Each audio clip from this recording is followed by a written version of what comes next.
Ez dute zabaltzen. Saiatu berriro, mesedez.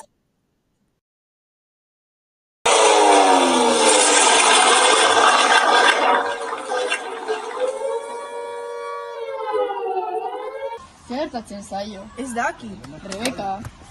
Irudi batzuk etorri zaizki.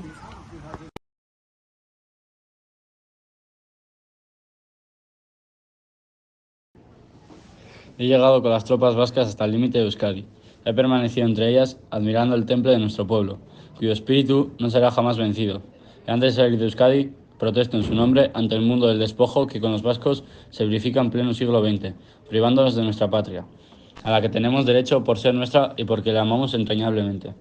Y protestamos doblemente, porque para verificar el despojo han editado el fascismo español de fuerzas mercenarias extranjeras y de elementos de guerra alemanes e italianos. Con absoluto descaro, invocan a nuestros enemigos el derecho de conquista. Lo negamos para siempre. El territorio habrá sido conquistado. El alma del pueblo vasco no. No lo será jamás. Badakit neskak, Iñaki Goioganarekin hitz egitera joan algara, gai honetaz asko daki.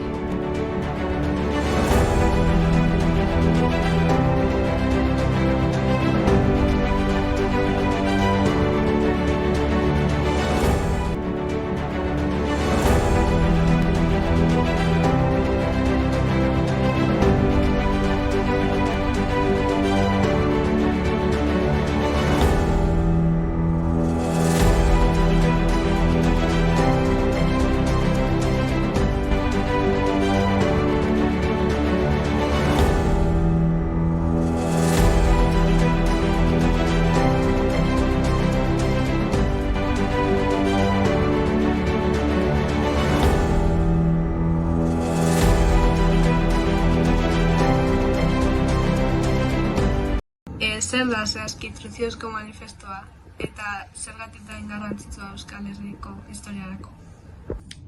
Truziozko manifestua garrantzitsua da, dinuan agaitzik, esaten den momentua agaitzik, eta bertan, berarekin adierazi nahi izan zuenagatik. Zure ustez, truziozko manifestuak esaten duena gaur egunerako balio du? Bai, nire ustez balio du, lehen esan dudanagatik. Hau da, truziozko manifestua azken baten da askatasun manifestu bat. Borondate manifestu bat da. Hor lehendakariak dinoena da. Guk galdu dugu askatasuna momentu honetan. Galdu dugu lurraldea. Baina etorreko gara bueltan. Hori dalako guk nahi duguna. Zein Euskal Herriaren egoera manifestua idatzi zenean? Egoera zen oso txarra. Txarra ezin. Frankistek hartu zuten Euskal Herri osoei gelditzen zen bakarra zen Turtzioz, baina esan hori bakarrik. Frankistei iesean, hainbat eta hainbat mila euskaldunek alde egin behar zen zuten. Garaiura fasismoaren garaia izan zen. Gaur egun antzeko mugimenduak daude. Zure ustez zer gerta daiteke? Bai, garaiura fasismoaren garaia izan zen. Pentsa daigun, Europa osoa, diktaduren menpean egon zen. Fasistak edo komunistak, Europa ia osoa. Eta horren ondoren etorri zen, Bigarren Mundu Gerra, eta Bigarren Mundu Gerrak ekarri zituen triskantza guztiak eta heriotza guztiak eta hilketa guztiak. Gaur egun ere, badira mugimendu fasistak, erdi fasistak edo dena delakoak, edo ultraizkuineko mugimenduak. Zer gerta daiteken? Ez dakit. Baina bai badakit, ultraeskuin horreri aurre egin behar zaiela. Ze pasa, zenbat trama sortu zuen.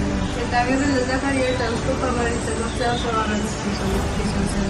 Bai, egia esan da, nortasuna dagoen dian oraindik. Ez bakarrik herri honetan, euskalduna zuena eta